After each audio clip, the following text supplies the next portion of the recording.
সাধারণ মানুষের চোখে ফিল্মি দুনিয়ার তারকারা যেন সব সময় এক অতি সুখের জীবনযাপন করেন, কিন্তু আসলেই কি তাই? ব্যক্তিগত জীবনে শুধুই কষ্ট পেয়ে একরাশ অভিমান বুকে নিয়ে নীরবে চলে গেলেন মাহেজাবিন বানো। নামটা অচেনা ঠেকছে, তাই না? আসুন দেখে নেওয়া যাক কে ছিলেন এই মাহেজাবিন বানো, আর কেনই বা দুঃখের বোঝা নিয়ে চলে যেতে হলো তাঁকে। মাহেজাবিন বানো, ডাকনাম মীনা কুমারী। 1950 থেকে 60-এর দশকে ট্র্যাজেডি কুইন নামে খ্যাত মাহেজাবিন বানো বা মীনা কুমারীর জন্ম 1933 সালে। বাবা আলী বক্স, মা ইকবাল বেগমের কন্যা মাহেজাবিন বানোর জীবন জন্মলগ্ন থেকেই অত্যন্ত কষ্টের।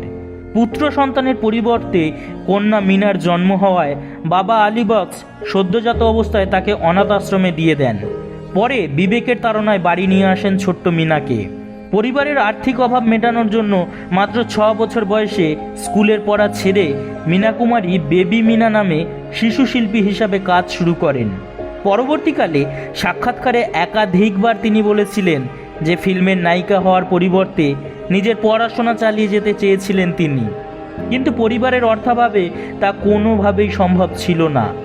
1952 সালে মাত্র 19 বছর বয়সে ফিল্ম বাইজু বাউবার জন্য পেলেন ফিল্মফেয়ার অ্যাওয়ার্ড। এরপর আজাদ, পরিণীতা, চাঁদনি চক, মেমসাব প্রভৃতি বাণিজ্যিকভাবে সফল ফিল্মের পাশাপাশি তাঁর অভিনীত 2 বিঘা জমিন কান চলচ্চিত্র পুরস্কারে ভূষিত হল।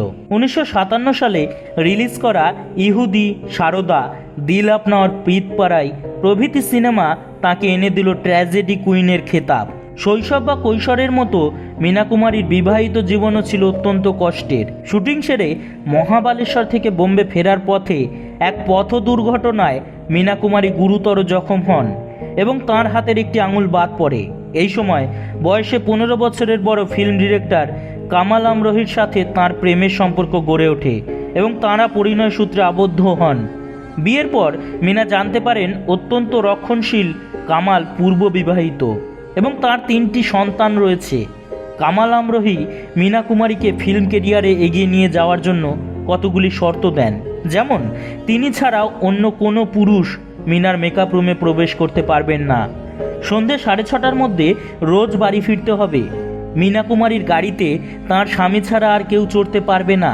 মীনা সমস্ত শর্ত মেনে নেওয়া সত্ত্বেও পরিস্থিতি দিন দিন খারাপ হতে থাকে। ইতিমধ্যে মীনা কুমারীর বহু হিট ফিল্ম আন্তর্জাতিক ফিল্ম ফেস্টিভ্যালে দেখানো হতে থাকে। এর মধ্যে অন্যতম গুরু দত্তের সাহেব বিবি গোলাম, যা তাঁকে আন্তর্জাতিক স্বীকৃতি এনে দেয়। 1965 সালে পিঞ্জরে কা পাঞ্ছির শুটিং চলাকালীন মীনা কুমারী তাঁর মেকআপ রুমে গুলজারের সাথে দেখা করতে চাইলে কামাল তাঁকে প্রকাশ্যে চড় মারেন। দাম্পত্য জীবনের এই টানাপোড়েনে মীনা ধীরে ধীরে মানসিক অবসাদের শিকার হন। অনিদ্রাজনিত রোগ ইনসোমনিয়ায় আক্রান্ত হন। ঘুমের ওষুধ খেয়েও যখন তার ঘুম আসতো না, তখন ডাক্তার ঘুমের ওষুধের বিকল্প হিসাবে ব্র্যান্ডি খেতে বলেন। মানসিক অবসাদগ্রস্ত মীনা এরপর থেকেই নিয়মিত মদ্যপান শুরু করেন। 1975 সালে ফিল্ম পাকিজা রিলিজ হওয়ার আগেই মীনা কুমারী সিরোসিস অব লিভারে আক্রান্ত হয়ে চিরনিদ্রার দেশে চলে যান। ভাগ্যের কি করুণ পরিহাস, ফিল্ম পাকিজা বক্স অফিসে চূড়ান্ত সাফল্য পায়। ফিল্মি দুনিয়ায় ট্র্যাজেডি কুইন নিজের বাস্তব জীবনেও ট্র্যাজেডি কুইন হয়েই রয়ে গেলেন। ধন্যবাদ এতক্ষণ আমাদের সাথে থাকার জন্য। আমাদের ভিডিওগুলি যদি আপনাদের ভালো লাগে তবে অবশ্যই আমাদের পাশে থাকবেন।